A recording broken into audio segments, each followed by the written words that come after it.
The bells began ringing before dawn, not for prayer, not for celebration, but for judgment. On a cold October morning in 1743, in the colony of Virginia, a body swung from a rough wooden scaffold outside a small Anglican chapel. The fog had not yet lifted from the Potomac River. Tobacco fields lay silent under a gray sky. Planters and servants stood shoulder to shoulder, watching without speaking. The condemned man had confessed to nothing. Yet the Fairfax name was whispered through the crowd. By nightfall, the body would be buried without marker. By winter, the records would be altered. And by spring, the truth would vanish. Or so they believed. Colonial Virginia in the mid-10th century was a world ruled by hierarchy and faith. The Church of England governed not only souls but civic order. Parish vestries collected taxes. Laws regulated morality. Land defined power. Few families held more land or more influence than the Fairfaxes. The Fairfax family was not merely wealthy. They were aristocratic by colonial standards. Descended from English nobility, their authority stretched across vast northern neck proprietary lands, encompassing thousands of acres between the Potomac and Rappahannock rivers. Tobacco wealth, enslaved labor, political leverage. In a colony straining under British imperial control, families like the Fairfaxes operated as a quiet ruling class. But power in colonial America was fragile, and secrets were currency. Welcome to Liturgy of Darkness. This is not folklore. This is not ghost story. This is history. Stripped of polish, uncovered from parish archives, land grants, vestry books, and private correspondence. Tonight we begin an investigation into one of colonial Virginia's most respected dynasties. In the disturbing chain of events that nearly erased a scandal from official record. What happened in 1743 was not an isolated execution. It was a message. In the 1700s, Virginia's social structure was rigid. At the top, wealthy Anglican planters, often educated in England, loyal to the crown, and connected through marriage and land grants. Beneath them, small farmers, indentured servants, and an enslaved African population bound by brutal codes of control. The law was public, punishment was visible. Justice, however, was selective. Colonial courts operated in county courthouses presided over by local elites. Many judges were planters themselves. Conflicts of interest were not merely common, they were expected. And in Fairfax County, established in 1742, the Fairfax name echoed through every level of governance. Our story centers on a young surveyor named Thomas Hale. Not noble, not wealthy, but literate, observant, employed to map lands newly claimed along the western frontier. Hull arrived in the northern neck during a time of territorial anxiety. French forces were expanding influence in the Ohio Valley. Indigenous nations were navigating fragile alliances. The British Crown demanded accurate land assessments for taxation and military planning. Surveyors were essential. They were also dangerous, because surveyors saw everything: boundary disputes, illegal land seizures, unregistered transfers, and, occasionally, things buried far from any marked property line. In late summer of 1743, Hull was contracted to inspect a disputed tract bordering Fairfax-controlled property. The land had allegedly been sold twice, once to a modest planter family, and once under a proprietary claim connected to the Fairfaxes. Disputes like this were common. What was not common was what Hal recorded in his field notes. A structure, unmarked, hidden beyond mapped boundaries. Not a tobacco barn, not a slave quarter, but something older, beneath it, disturbed earth. We do not possess Hale's original journal, but fragments of correspondence referencing his disturbing discovery appear in a surviving letter housed decades later in private collections. The letter mentions bones. Multiple. Human. No grave markers. No church record of burial. In Anglican Virginia, burial was sacred ritual. Even the poor were documented by parish register. To bury bodies without record was not merely irregular, it was criminal. Within weeks of Hale's survey, a local laborer, Elias Turner, was arrested, charged with murder, accused of killing vagrants and transient workers. The trial was swift. Witnesses were vague. Evidence was circumstantial. But the Fairfax-backed magistrates ruled decisively. Guilty. Execution ordered. Publicly. Before the chapel. the same execution we opened with. Here is what makes this case extraordinary. No parish record identifies the alleged victims. No family came forward. No bodies were formally exhumed for trial evidence. And Hale, the surveyor who reported the burial site, was never called to testify. In fact, within 3 months of the execution, Thomas Hale left Virginia entirely. His departure noted only in shipping logs from Yorktown. Destination, London. Reason, unspecified. And why would a surveyor leave the colonies so abruptly during a period of land expansion opportunity? Why would burial sites connected to a prominent land dispute result in the execution of a laborer, but no further inquiry? And why were subsequent property records altered to consolidate ownership under Fairfax control within 2 years of the incident? These are not accusations. They are archival anomalies. And anomalies in colonial governance rarely occur without intention. The antagonist in our story is not a single mustache-twirling villain. It is power itself, institutional, layered, protected by church authority and British legal tradition.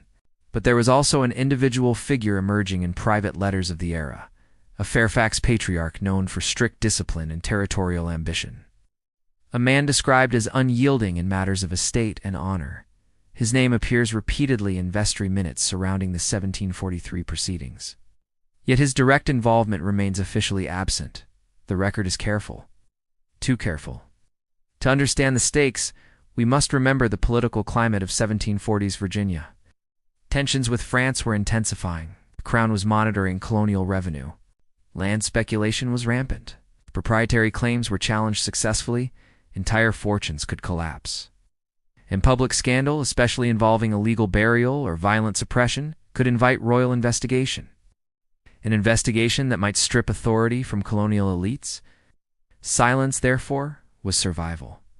Was Elias Turner a murderer? Or a convenient defendant? Was the burial site evidence of criminal acts or evidence of something politically catastrophic? And what did Thomas Hale see that compelled him to cross the Atlantic so suddenly?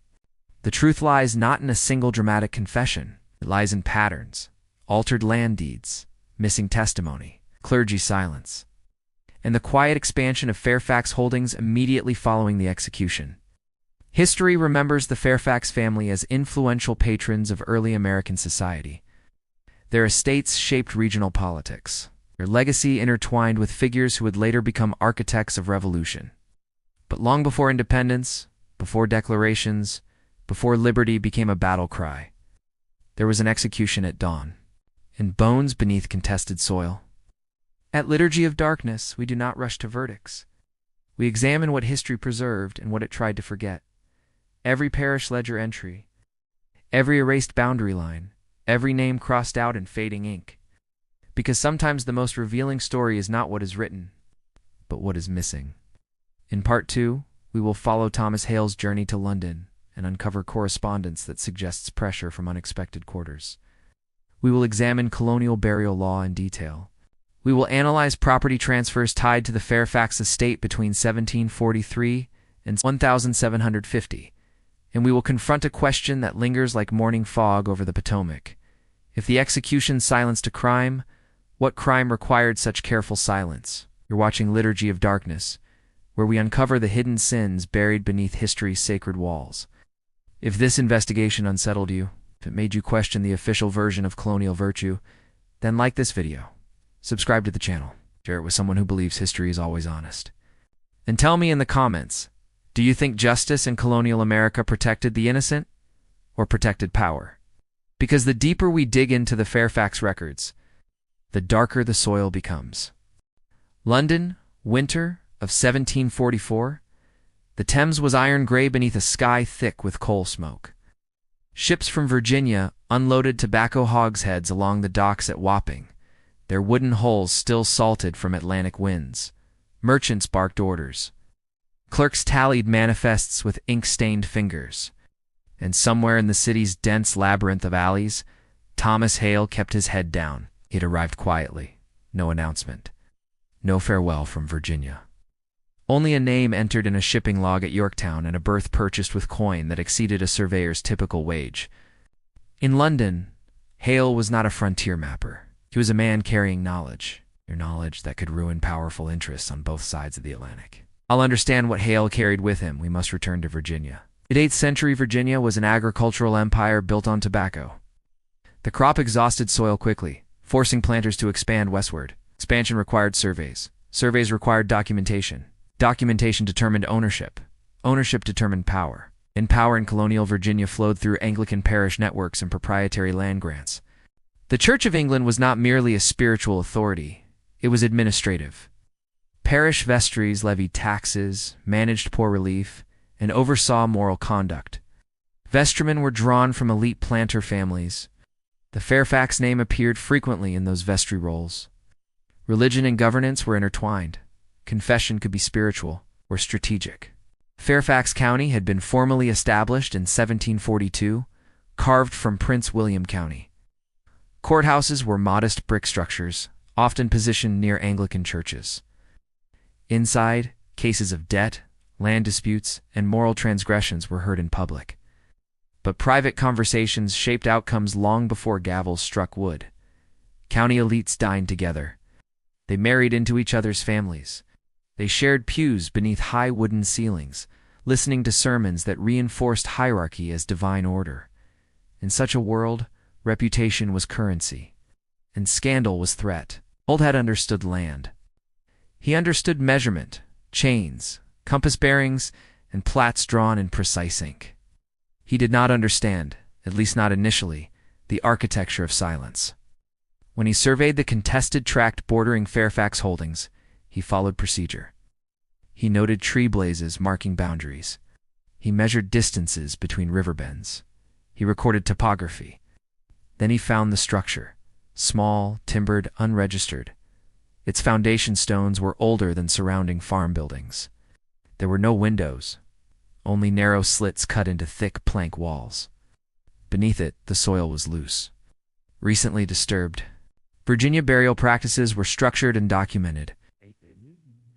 Even enslaved individuals were often recorded in estate inventories or parish death registers. Anglican doctrine emphasized consecrated ground, prayer, and community acknowledgement of death. The site Hell uncovered lacked all of that. No record in parish books, no mention in vestry minutes, no legal warrant for exhumation. Yet bones were there, multiple sets, interred without coffin hardware typical of the era. No nails, no hinges, no rosary beads, no engraved plates. Who were they? Transient laborers, indentured servants, runaways, or something more dangerous? When Hale reported his findings to local authorities, the response was swift, but not investigative. Within days, Elias Turner was arrested. Turner had worked intermittently as a laborer along the frontier. He had no powerful patrons, no extensive landholdings, no family of influence. He was, in colonial terms, disposable. The charge, murder of unidentified persons. The evidence, proximity, and rumor. The trial lasted less than a week. Witnesses claimed Turner had been seen wandering near disputed lands. No forensic examination. No formal inquest into the burial site. The structure itself was dismantled shortly after. Timbers repurposed, foundation stones removed, land resurveyed, ownership consolidated. But Hale had made copies. Surveyors often duplicated plats and notes to protect against disputes. Hale retained a personal folio, not standard practice, but not illegal. Within that folio were sketches of the structure, measurements, and a notation written in small, tight script. Basement cavity beneath primary floor depth, exceeding burial necessity. A cavity, deeper than graves required. Why would a remote structure conceal such depth, storage, confinement, or ritual? The antagonist in this story does not operate through open violence. He operates through pressure, letters, appointments, influence.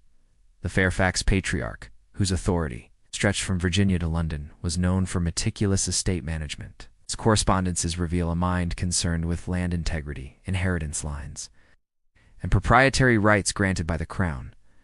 To challenge such rights was to challenge British authority itself. And in the 1740s, Britain was fragile. The War of Jenkins' Ear had begun in 1739.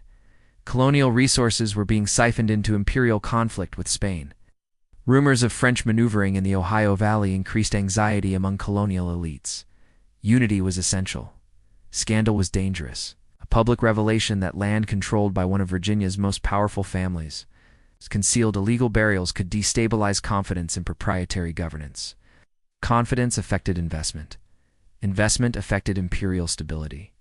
The implications reached beyond a county line. In London, Hale sought access to proprietary records lodged with agents representing colonial landholders. He visited legal offices near Temple Bar.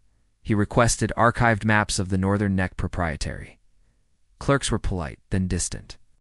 One afternoon, he received a sealed note at his lodging house in Holborn. No signature, only a wax impression bearing a crest associated with Fairfax holdings. Inside was a single sentence: "Surveyors who overreach often find themselves unmoored."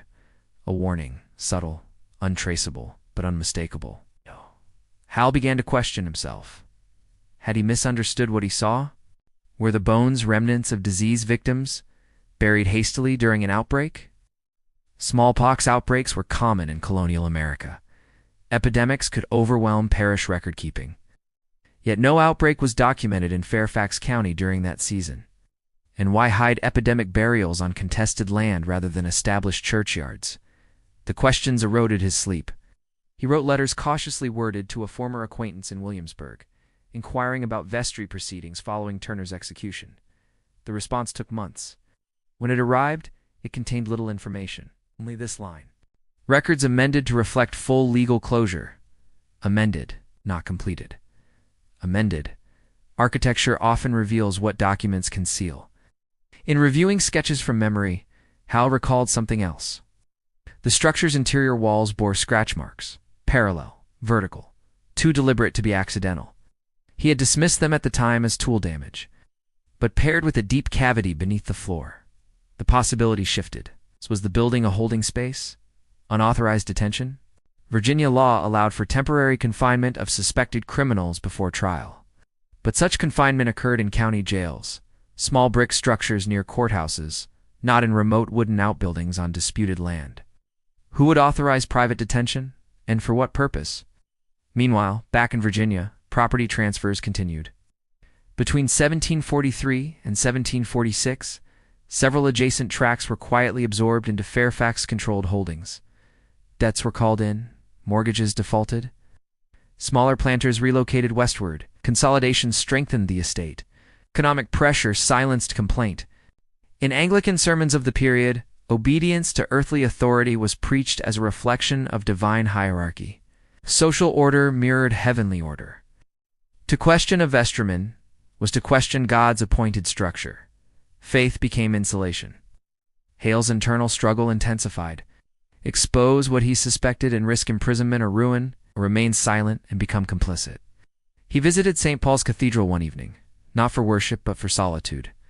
Beneath the vast dome, he considered the weight of empire.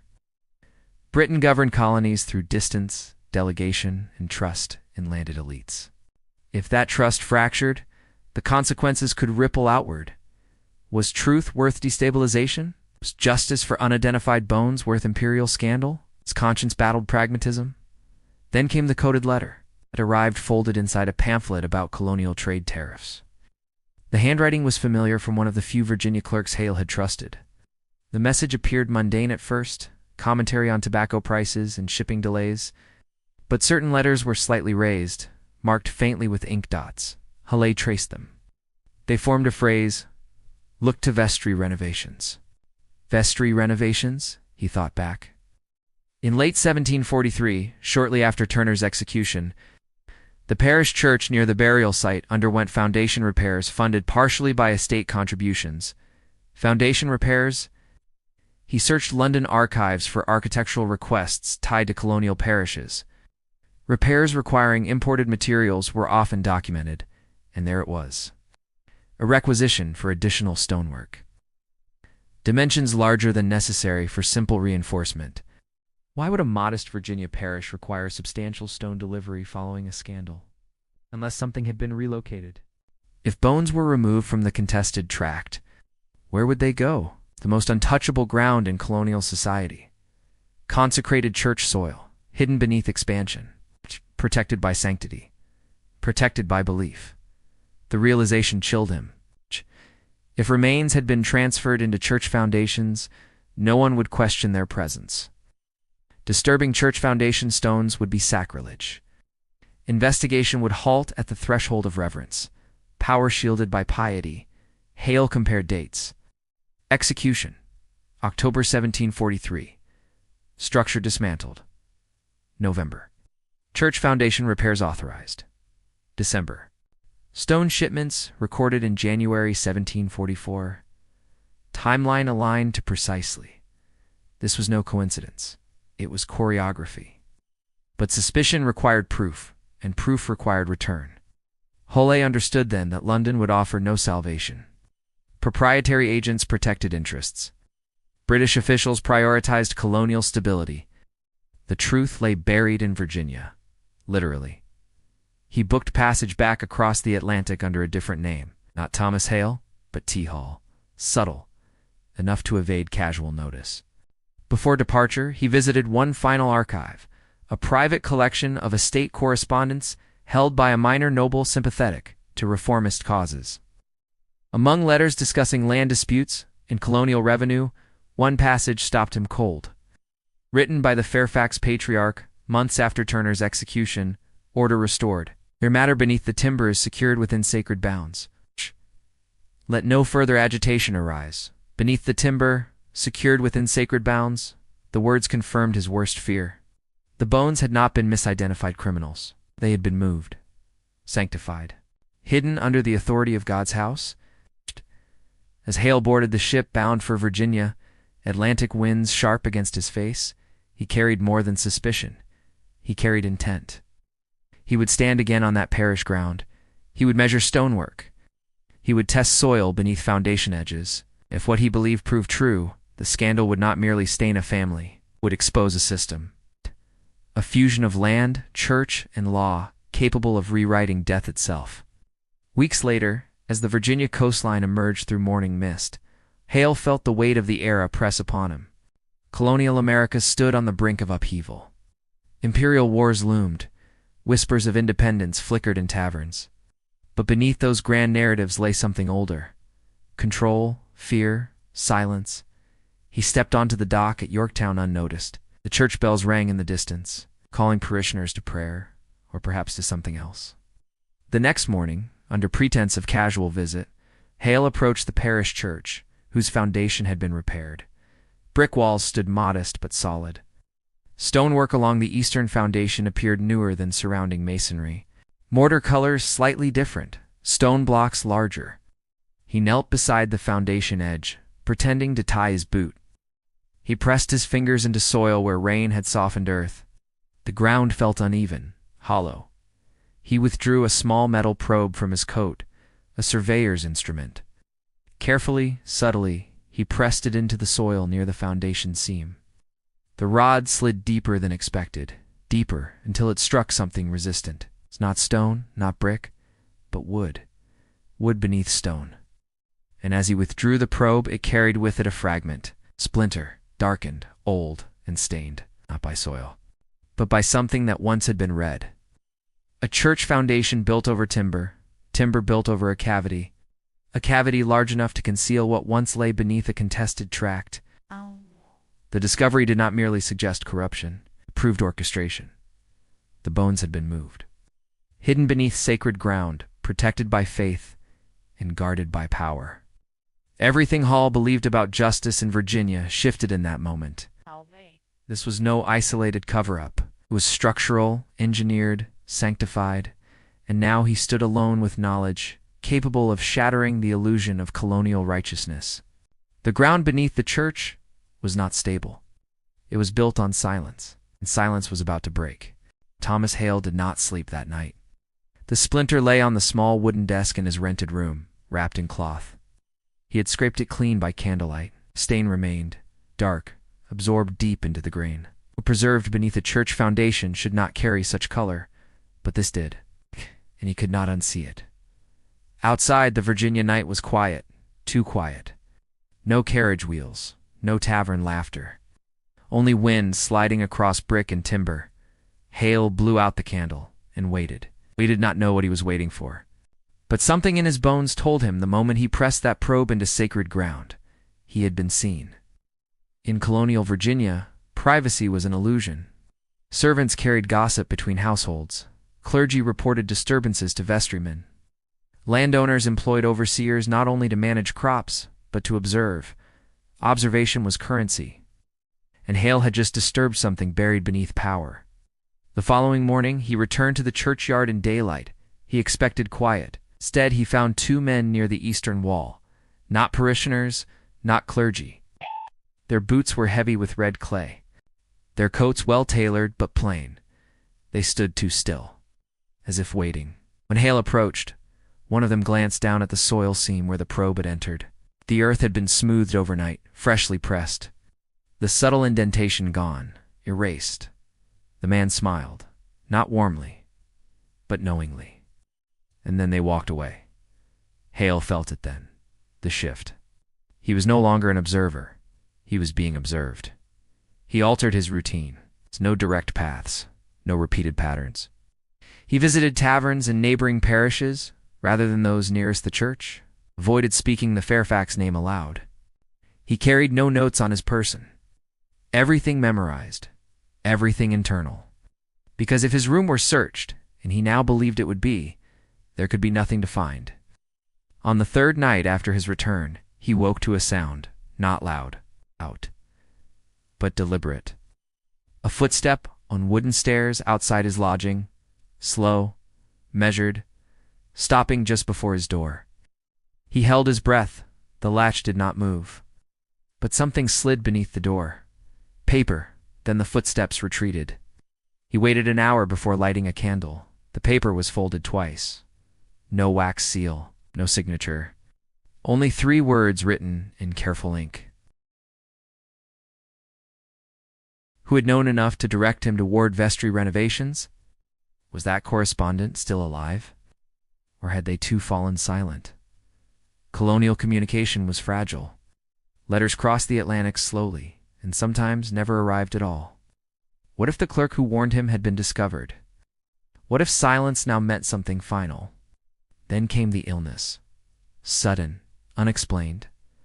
After a modest supper of bread and cider, Hale felt a tightening in his chest. His hands trembled.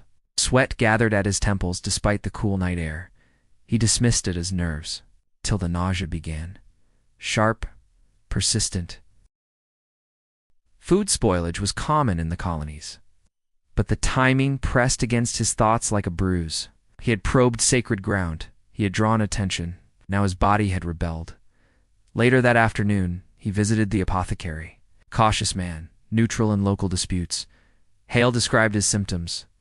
The apothecary listened carefully, then asked a question that froze him. "Did anyone prepare your drink for you?" Hale paused. The cider had been delivered by a young stable boy from the inn, a boy he did not recognize. Temporary help, he had assumed. The apothecary did not elaborate, but his expression carried implication. Be careful. Surveillance deepened. Hull noticed subtle markers near his lodging, small chalk symbols near the doorframe, lines on fence posts. Nothing obvious, but consistent. He recognized them. Surveyor's shorthand, modified, as if someone fluent in land measurement was signaling to another observer. This was no random intimidation.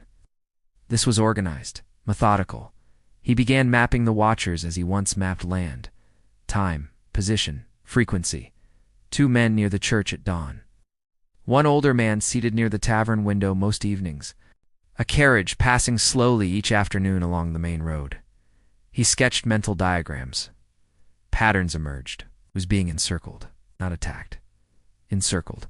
Pressure without explosion, control without noise, and then betrayal crept closer. A man Hale had once considered a friend, Samuel Carter, a minor clerk in the county office, invited him for conversation. Samuel had always been mild, bookish, not ambitious. They met near the riverbank. Samuel spoke of mundane matters at first. Weather, trade shipments, new rumors of French expansion westward. Then casually he asked, "Why have you taken such interest in parish foundations?" The question landed heavily. Hale offered a deflection about architectural curiosity. Samuel nodded. Too quickly, then added, almost gently, "You must understand. Certain matters are handled for the good of the colony. For the good of the colony. The phrase echoed sermons preached from pulpits. It was language of justification, language used when morality bends toward power. Samuel's eyes did not meet his. Betrayal had a shape now, and it wore a familiar face. That night, Hale returned to the churchyard again, not to probe, not to disturb soil, but to observe. The moon cast pale light across stone. Shadows stretched long, and near the eastern foundation he saw movement. 2 figures, kneeling, adjusting something at the base of the wall. He crouched behind a yew tree, watched. One of the figures lifted a small lantern, shielding the flame. The other pressed something into the mortar seam. When they stood, Hale caught a glimpse of cloth-wrapped bundles being carried toward a waiting cart. Bundles not large, but heavy. Transferred from beneath the church. Moved again. Why? Because someone knew he knew. Or because something else was happening beneath sacred ground? The tension thickened. If the bones had been relocated once, they could be relocated again. Evidence was mobile. Truth was fragile. And Hale's window was closing. The next morning, a summons arrived. Official. Stamped with county seal. He was requested to appear before magistrates regarding questions of land boundary clarification.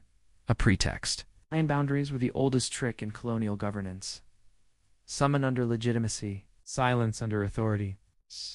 He knew that once inside the courthouse, narrative could be reshaped, records amended, reputation tarnished, and if necessary, detention justified. He prepared carefully. No accusations, no overt claims, only observation, only questions. He placed the splinter into a small metal case and hid it inside his boot. If searched, it might be missed. If seized, it might vanish forever. As he approached the courthouse, he noticed something new.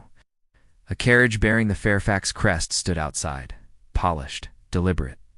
This was no routine inquiry. This was escalation. Inside, the courtroom air was thick with tobacco smoke.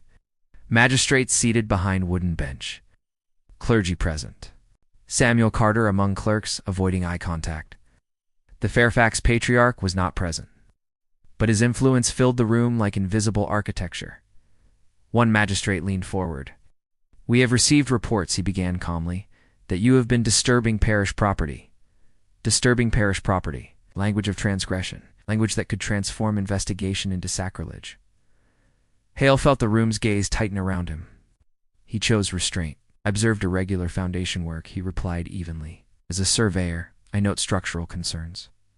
Murmurs rippled softly. Structural concerns. He watched their faces. He measured reactions as once he measured land. The magistrate's jaw flexed. Your curiosity exceeds your station. There it was. Hierarchy reasserting itself. But then a final question. Soft, almost sympathetic. Ow! "Do you believe," the magistrate asked, "that the church would conceal wrongdoing?" A trap. Answer yes, and you challenge divine authority. Answer no, and you abandon your discovery. Hale paused. Silence stretched. Every eye waiting. Every breath suspended. And before he could respond, the church bell began to ring. Not for prayer, not for service, but in frantic repetition. Too rapid. Too urgent. A signal. The room shifted. Clerks exchanged glances. One guard rushed to the door. Outside voices rose, shouting. Footsteps running across cobblestone. The magistrate stood abruptly. "What has happened?" he demanded. A breathless messenger burst into the chamber. "We've opened the foundation," he gasped. Hale's heart stopped. Opened the foundation. Storm collapsed the eastern wall. The messenger continued. Stone shifted, the ground beneath. It's exposed. The room froze. For a fraction of a second, masks slipped. Fear, real fear. It's not of Hale, but of revelation. The foundation had been opened. The bell continued to ring. Fast, relentless. Not ceremonial, not measured, but frantic. Then silence. A silence so sudden it felt staged. Like the moment in a courtroom when the jury foreman rises. Like the midpoint in a grand epic when the music cuts and the hero stands alone. This was the interval. Pause before everything changed. The storm had done what men feared to do. It cracked stone. It shifted mortar. It exposed earth beneath the sacred ground. But for one suspended moment, no one moved. Not the magistrates, not the clergy, not Thomas Hale, because revelation is dangerous. And in colonial Virginia, danger did not belong to those with power. It belonged to those who witnessed it. Let us pause here. Let us define the players. Because history is not built on faceless forces. It is shaped by men with fears, men with ambitions, men with convictions, and men with weaknesses. Thomas Hale, a surveyor by trade. Born not into wealth, but into modest literacy.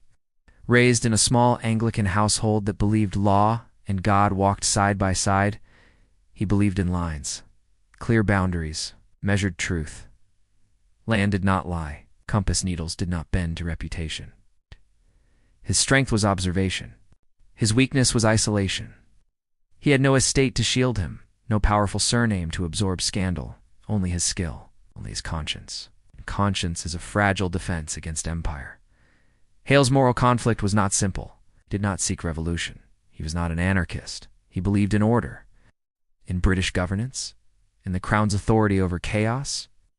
But he also believed in law as written, not law as manipulated. When he pressed the probe into church soil, he did not seek to shame a family, he sought consistency. If graves existed, they should be recorded. If crimes occurred, they should be tried. His sin, in the eyes of the powerful, was not rebellion. It was curiosity without permission. Now the antagonist, not a villain in cloak and shadow, but a patriarch shaped by his era. A Fairfax lord whose life had been defined by inheritance and expectation. His lands were not merely property, they were legacy.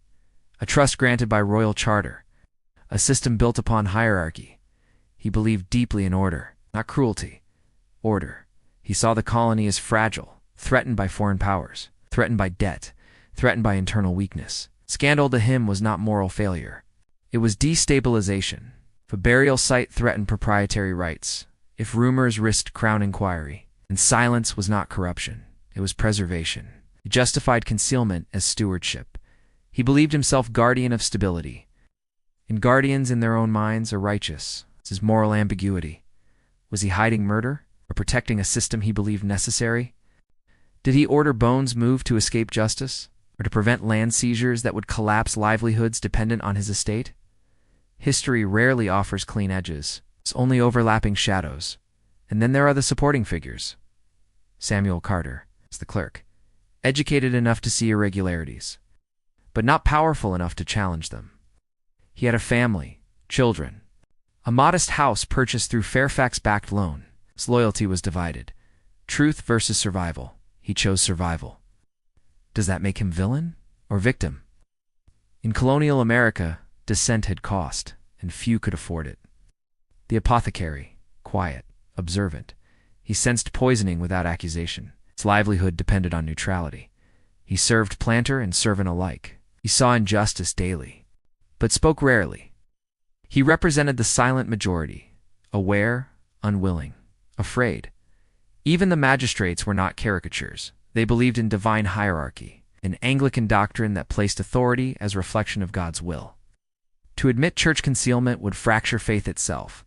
Better to suppress one man's suspicion than unravel communal belief. Power was not always cruel. Sometimes it was terrified. The bell's echo faded. The messenger's breath slowed. They've opened the foundation. The words hung in air like suspended verdict. But we pause, because this is the midpoint. The interval where revelation reframes everything. The storm had not collapsed the entire wall, only a section, enough to expose a cavity, enough for laborers attempting repair to glimpse what lay beneath. And what they glimpsed was not bone. It's not at first. It was timber. Large beams, cross-braced, not part of original church design. An older structure embedded within foundation. As if something had been encased, intentionally, architecturally. A building within a building. Secret sanctum beneath sanctity. When Hale heard this detail whispered among courthouse guards, something shifted inside him. This was larger than graves. Larger than relocated remains. The structure he discovered months ago had not simply been dismantled. It had been preserved. Rebuilt beneath church stone. Why preserve it? Why not destroy it completely, unless its function continued, unless concealment was ongoing? Power shifted subtly in that realization. If the buried structure still existed beneath the church, then whatever purpose it once served might not be historical, it might be active. That possibility altered the balance. The Fairfax patriarch's greatest weapon was invisibility, influence without appearance. But if active concealment continued beneath sacred ground, exposure would not be a matter of accusation. It would be a matter of discovery, public discovery, visible discovery, beyond private suppression. The magistrate's face, upon hearing of exposed foundation, betrayed something rare. Not anger, not outrage, fear, because storms cannot be controlled. Nature does not respect charters. If parishioners gathered at collapsed stone, if curious eyes peered into foundation gaps, narrative control would weaken.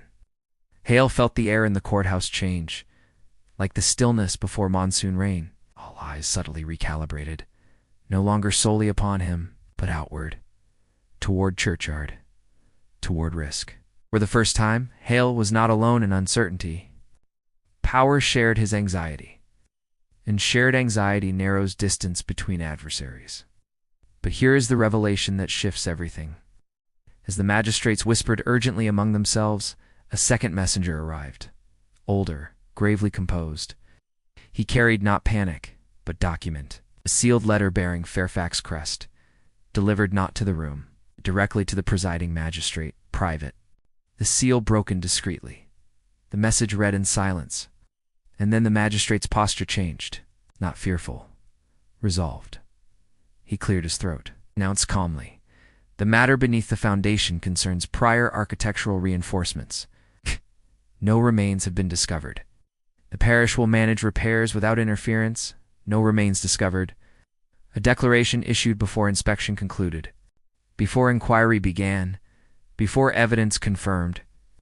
It was preemptive narrative, authority speaking truth into existence. And Hale understood. The Fairfax patriarch had anticipated this. Contingency prepared, letter drafted in advance, instructions ready. Power did not react. It planned. Even storms had been considered. Even exposure had been gamed. This revelation redefined the antagonist, not merely suppressor of scandal, but architect of layered defense. Legal, religious, architectural, communicative. A man who built redundancies into silence, who anticipated breach, who pre-wrote denial. This was not panic-driven corruption. It was systemic strategy. Hale's weakness now sharpened. He had conscience, but no infrastructure. He had truth, but no mechanism to disseminate it safely.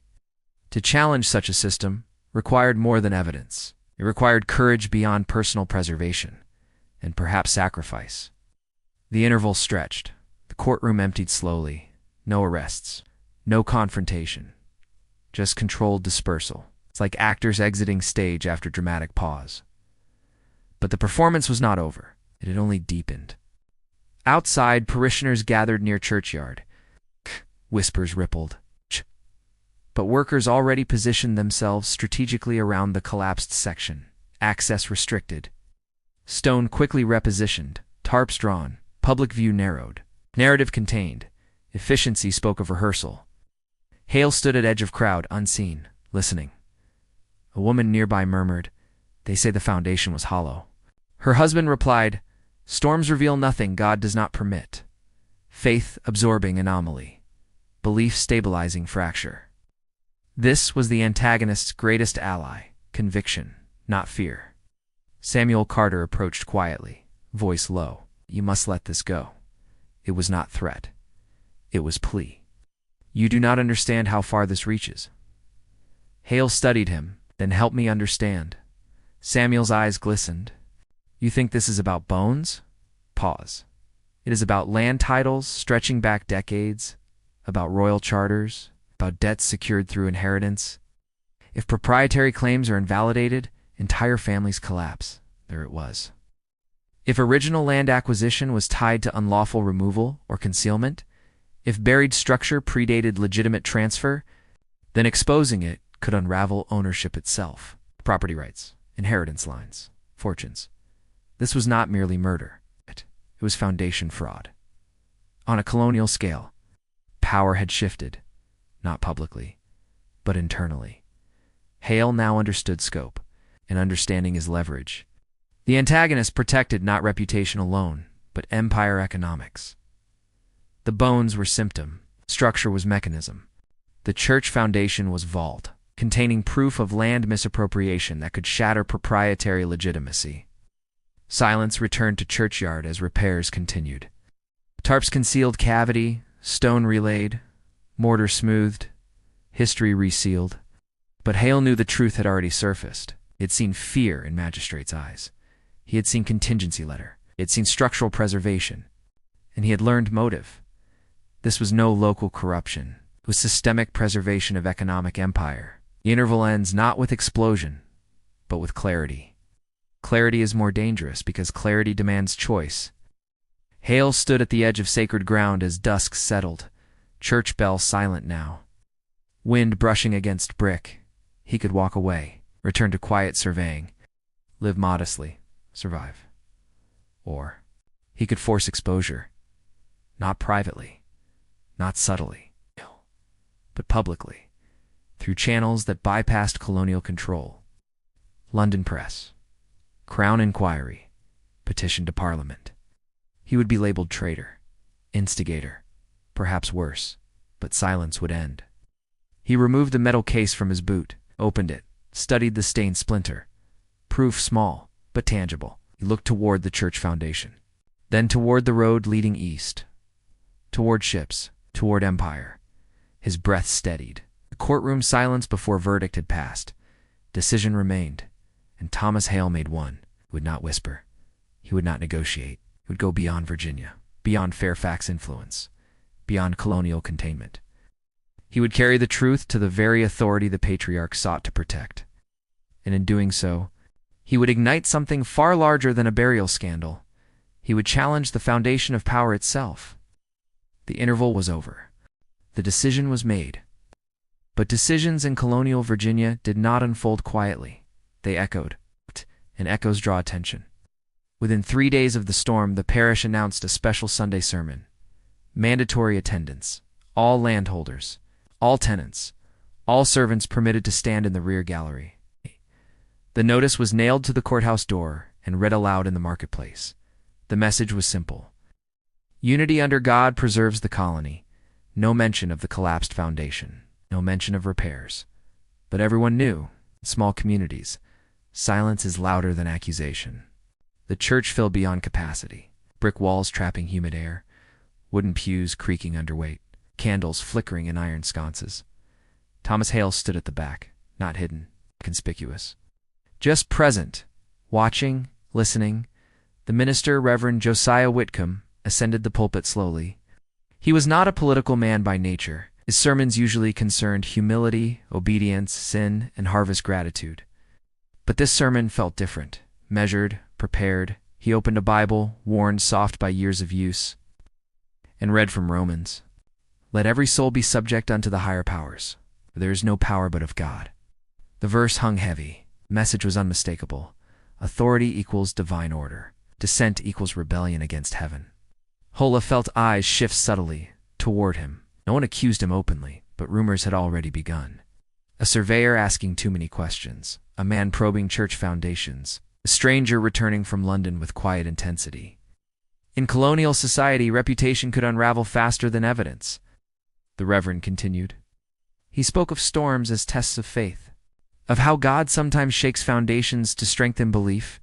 He assured parishioners that no desecration had occurred, that repairs were routine, that rumors were seeds of discord planted by prideful minds. The phrasing was careful. He never named Hale, but the implication reached him clearly. To question the church was pride. To investigate further was sin. And sin demanded repentance. After the sermon, the vestry convened a closed council. Planters gathered in a private room behind the sanctuary, doors shut, guards stationed discreetly outside. Hale remained in the yard, but whispers traveled. They always did. Inside that room, the Fairfax representative addressed the council. He did not raise his voice, did not issue threats. He simply laid out consequences. If land titles are questioned publicly, he reportedly said, credit collapses, debts are called in, London investors withdraw confidence. The colony weakens before French aggression. He framed exposure not as moral cleansing, but as political suicide. Men who had mortgages secured through Fairfax patronage felt the weight of those words. Land was more than soil. It was collateral, was identity. To destabilize land claims was to destabilize inheritance. The conspiracy was no longer about bones. It was about economics. Meanwhile, outside, something unexpected happened. A laborer who had helped repair the collapsed foundation approached Hale quietly. His name was Isaac Turner, not related to Elias Turner, the executed man, but bearing the same surname. He spoke in a hushed tone. "There were beams under the stone," Isaac whispered. Hale nodded. "I saw them." Isaac hesitated, and beneath the beams, iron rings. Iron rings. The word struck like flint. Iron rings embedded into wood. Not structural. Restraint points. Hal felt the scale widen. This was no burial vault. No simple concealment. Iron rings suggested confinement, holding, detention. And if that structure had been preserved beneath the church, then the church had not merely hidden remains. It had entombed evidence of imprisonment, illegal imprisonment. The ripple effect began slowly. 2 indentured servants failed to appear at a neighboring estate that week. Official explanation, runaway attempt. Unofficial rumor, they had last been seen near Fairfax property boundaries. Fear crept into lower ranks of society. Whispers in slave quarters, murmurs among tenant farmers. If the church could hide something beneath its own floor, what else could be hidden? Trust eroded quietly. But the powerful moved faster. A notice was posted summoning Thomas Hale to appear formally before the county court for slanderous agitation against parish authority. This was escalation, not a conversation, not a warning, a public proceeding, to question him openly, to discredit him officially. If convicted of slander, his testimony would be invalidated forever. Mad, disgruntled, finished. The day of the hearing arrived under gray skies. The courthouse was full. Not just elites. Common folk, too. Curiosity had taken root, and curiosity is contagious. Hale stood before the magistrates, Reverend Whitcomb seated to the side. Samuel Carter among clerks, pale, and the Fairfax representative present again, composed, watching. The charge was read. "You have implied corruption within sacred ground," Hale spoke carefully. "I have observed structural anomalies inconsistent with standard parish construction." He avoided accusation. Focused on architecture, evidence, details, he described beams, iron rings, depth of cavity. The courtroom shifted uncomfortably. Because facts, when spoken plainly, are difficult to dismiss. Then the Fairfax representative rose. He did not argue about beams. He did not deny the rings. Instead, during times of unrest, he said calmly, temporary holding structures were constructed to secure vagrants and violent offenders prior to formal trial. A murmur spread. Temporary holding? Lawful? Practical? He continued. The colony has faced threats from criminals and foreign agents. Some measures are not recorded publicly for security. Security, a powerful word. He had revealed part of the conspiracy.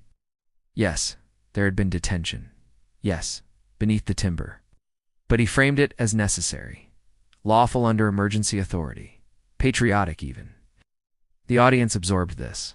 Security justified secrecy. In times of threat, extraordinary measures become acceptable. Hale felt the ground tilt again. The narrative had shifted. The conspiracy partially acknowledged, but sanitized, rebranded. He realized something crucial. If detainees had been held beneath that structure, who authorized it? Where were trial records? Where were prisoner names? If iron rings existed, then human bodies had once been chained there. And if no records existed, then those bodies were erased. Not just buried, erased. A woman in the crowd stood suddenly. Her voice trembled but carried. "My brother disappeared 3 years ago." Silence swallowed the room. She continued. "He was accused of theft, taken for questioning, never returned." The magistrates shifted. The Fairfax representative remained still. The woman's eyes filled with tears. "You told us he fled west." No one answered. The ripple widened. Another man spoke. Farmhand vanished during tax dispute. Another voice from the back. My cousin too. The courtroom was no longer controlled. Stories surfaced. Small, fragmented, but consistent. Disappeared. Unrecorded. Unreturned. The conspiracy was no longer abstract. It was personal. Reverend Whitcomb stood abruptly. "This is disorder," he shouted. But the word disorder had lost its authority. Because disorder had already existed. Hidden, now it was visible. The magistrates attempted to restore control. Proceedings were adjourned. Guards escorted parishioners outside. But damage had been done. Public doubt had ignited. And doubt spreads faster than decree. That night, fires burned longer than usual in the county. Conversations stretched past curfew. Planters debated risk. Servants whispered of chains beneath church stone. Faith wavered. Because if sacred ground concealed iron restraints, then God's house had been weaponized. Samuel Carter came to Hale's lodging after dark. He looked exhausted. "You have no idea what you've begun," he said quietly. Hale answered softly. "It was already begun." Samuel swallowed hard. "There are lists." Hale froze. "Lists of detainees," Samuel whispered. "Unregistered. Held temporarily. Some transferred west, some not." "Where?" Hale asked. Samuel's eyes filled with fear. "In the Fairfax Estate Archive. Private vault, not in county records. Proof, not beams, not splinters. Names. That was what would shatter the structure." But as Samuel turned to leave, he hesitated. "There is something else." He lowered his voice further. "The Fairfax Patriarch is not in Virginia." Hale frowned. "He never was." Samuel shook his head slowly. "He arrived yesterday." The air thickened. The architect of silence was now physically present. Not distant influence. Not sealed letters. Present. Watching. Assessing. The stakes escalated beyond courtrooms and sermons. This was no longer a local rumor. It was confrontation between a man armed with conscience and a patriarch armed with system.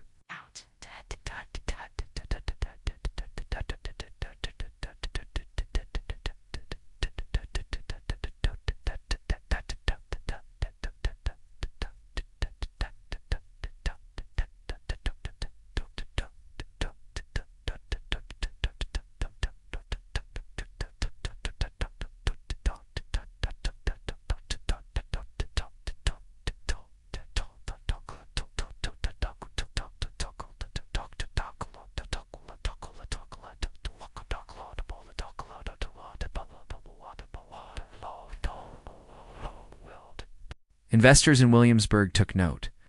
Clergy in neighboring parishes wrote letters seeking clarification. Word traveled along tobacco trade routes. Something was wrong in Fairfax County. When land confidence shakes, markets listen. Next morning, a crowd gathered unplanned outside the church. Not violent, not rebellious, just present. Watching repairs. Demanding answers without shouting. And inside the vestry house, the Fairfax Patriarch met privately with magistrates. Decisions were being made. Hard ones, because suppressing one surveyor was manageable. Suppressing a growing public chorus was not. Then came the shock. At midday, smoke rose from the direction of Hale's lodging. Thick, dark, fast. By the time townspeople arrived, flames consumed the structure. Water buckets were thrown. Too late, the roof collapsed inward. Ash drifted across the street. Everything inside destroyed. Notes, clothes, personal effects, gone. Arson was not declared. But everyone knew. This was message. Hall stood among the crowd, watching his possessions turn to cinder. The splinter was in his pocket, the knowledge in his mind. But his physical proof had burned. A woman beside him whispered, "They mean to end this." Perhaps they did. Perhaps they had miscalculated. Because destruction has consequence. Public destruction. Visible destruction. People see fire. And they ask why. As smoke curled into gray sky, a carriage approached slowly, polished, emblazoned. The Fairfax crest visible in full daylight. The door opened. And for the first time, Thomas Hale saw the man behind the structure. Calm. composed, eyes steady. The patriarch stepped down onto the street, still warm with embers, and looked directly at him. No words exchanged, none needed. This was no longer rumor, no longer hidden. It was confrontation, personal, public, unavoidable. And in that moment, the shocking turning point arrived, because the patriarch did not order Hale's arrest. He did not threaten him. He simply spoke one sentence. "You are correct about the rings." Then paused. "You have no idea what they were truly for."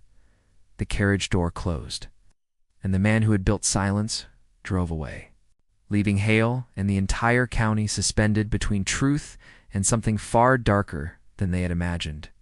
The street still smelled of smoke. Charred wood drifted in the air like black snow.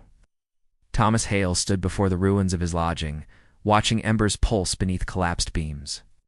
The Fairfax carriage had disappeared into the distance. The words remained. "You are correct about the rings, and you have no idea what they were truly for." It was not denial. It was not threat. It was invitation. 3 nights later, a sealed message arrived. No crest, no signature. Only instructions. Midnight. Old tobacco warehouse near the river. Come alone. Burn this after reading. Hale did not burn it. He memorized it. Then he burned it. The warehouse stood abandoned, its planks warped from years of damp river wind. Barrels lay overturned inside. Moonlight slipped through cracks in the wood. Hale entered quietly. The door closed behind him, not by wind, by hand. The Fairfax patriarch stood in the center of the room. No guards visible, no magistrates, no clergy. Only the two of them. For the first time, power did not hide behind pews or parchment. It stood face to face. "You've caused considerable disturbance," the patriarch said calmly. His voice was measured, educated, controlled. Hale answered without aggression. "Truth often does." The patriarch studied him. "You think you have uncovered cruelty? Have I not?" A pause long. "Deliberate then the revelation." "The structure beneath the church," the patriarch began, "was built during frontier panic." He spoke of 1730s tensions, of French expansion in the Ohio Valley, of fear that colonial militias were insufficient to contain infiltration. He described intelligence reports, unofficial, unrecorded, rumors of French agents disguised as traitors, inciting unrest among indentured servants, encouraging desertion, encouraging rebellion. The colony, he claimed, had been vulnerable, so measures were taken. Temporary detainment facilities, hidden, unregistered, beyond formal courts. "For security," he repeated. Holy listened carefully, and the disappearances? The patriarch's gaze did not falter. Some were agitators, some not all, and the others, silence. Then a softer tone. "In times of fear, lines blur." It was not full confession, but it was not denial. The rings were real, the detentions were real, the secrecy was real. But the narrative was more complex than simple murder. Some detainees had been transferred quietly to other colonies. Some perhaps released without record. Never documented again. Fear had justified action. Action had abandoned law. Law had been buried beneath church stone. "You buried it under consecrated ground," Hale said. "Yes," the patriarch replied evenly. "Why? Because nothing is safer from riot than sanctity." It was strategic, calculated, cynical, but within the logic of empire, it made sense. Sacred ground discourages excavation. Faith discourages suspicion. The church became vault. Vault became shield. Hale felt anger rise, but also something else. Understanding, not agreement, but comprehension. The patriarch had not acted from madness. He had acted from preservation. Preservation of order, of property, imperial stability. He had believed himself necessary, even righteous. "You burned my lodging," Hal said quietly. The patriarch did not deny it. "I needed to see how far you would go. A test, nothing more. You were not the first to question power," he added, "and you will not be the last." The confrontation reached its center. "What happens now?" Hale asked. The patriarch stepped closer. "You will receive compensation, a position in London, under survey authority, distance from this county, an offer exile disguised as promotion, comfort in exchange for silence. History would forget. The church foundation would remain sealed. The lists and private archives would stay locked, order preserved. Hale felt the weight of the moment. He could accept, secure future, live quietly, or reject, and risk becoming an enemy of the most powerful family in the region. But something had changed in him. He was no longer merely a surveyor measuring land. He was measuring conscience. Conscience does not negotiate easily. "I will not accept," Hale said calmly. The patriarch's expression did not shift. "Then you will publish?" "Yes." "To whom?" "To anyone who will read." The patriarch sighed softly. "You overestimate the appetite for uncomfortable truth, perhaps." But Hale understood something the patriarch did not. Whispers had already begun. Disappearance stories, public questioning, sermon cracks. Fire and daylight, the colony had tasted doubt, and doubt cannot be fully untasted. Weeks later, pamphlets began appearing in Williamsburg, unsigned, carefully worded, describing irregular detentions conducted without parish record. They did not name the Fairfax family directly, but they described iron rings beneath consecrated ground. They described hidden beams under church stone. They described sealed lists. Public reaction was mixed. Some dismissed it as exaggeration. Others felt old fears resurface. Trust in local authority thinned. The Crown did not launch formal investigation. The Empire was distracted. War loomed larger than parish scandal. But London investors asked quiet questions. Credit lines tightened slightly, not collapse, but caution. The Fairfax patriarch felt the shift, small but real. Power once unquestioned now required explanation. Within a year, the hidden structure beneath the church was dismantled entirely. Not quietly this time, publicly. Under the guise of expansion, stone lifted, beams removed. No remains officially documented. No iron rings acknowledged. But the physical evidence was gone, and yet the story remained. Long-term consequences unfolded slowly. You cannot trace every ripple, but you can observe patterns. Fairfax land acquisitions became more transparent. Parish record-keeping grew more meticulous. Detention practices shifted toward formal documentation. Coincidence? Quiet correction?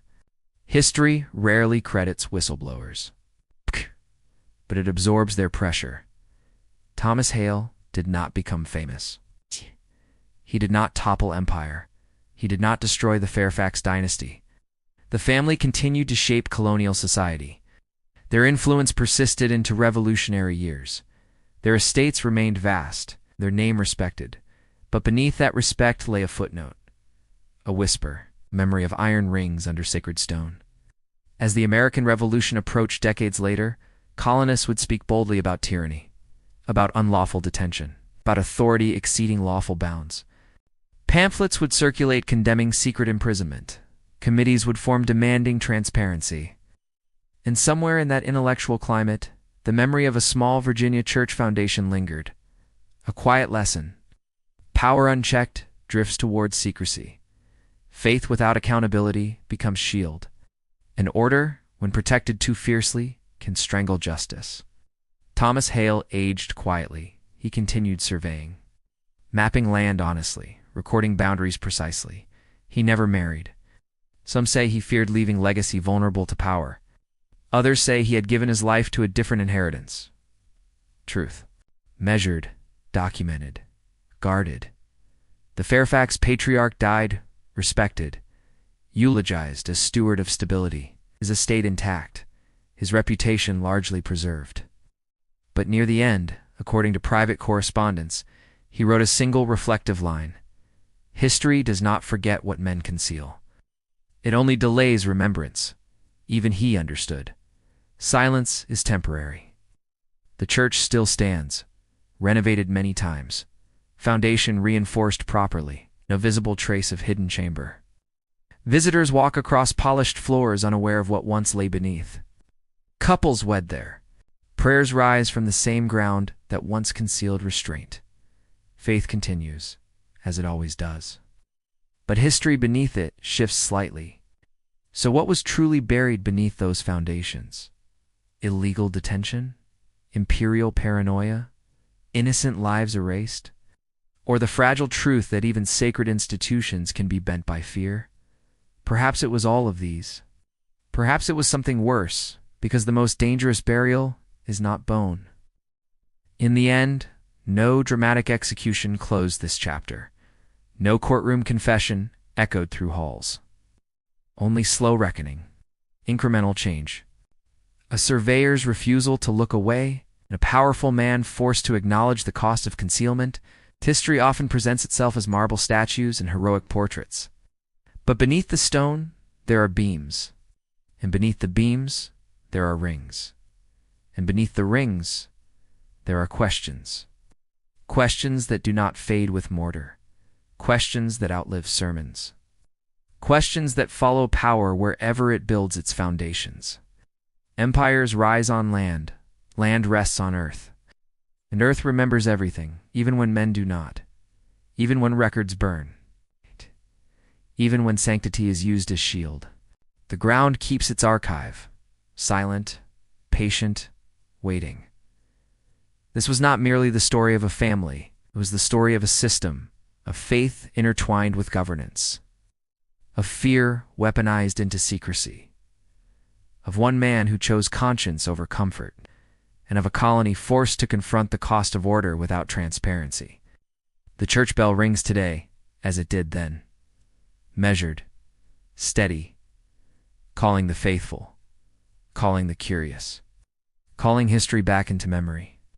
And somewhere beneath that sound, if you listen carefully, you can almost hear the faint echo of iron against wood.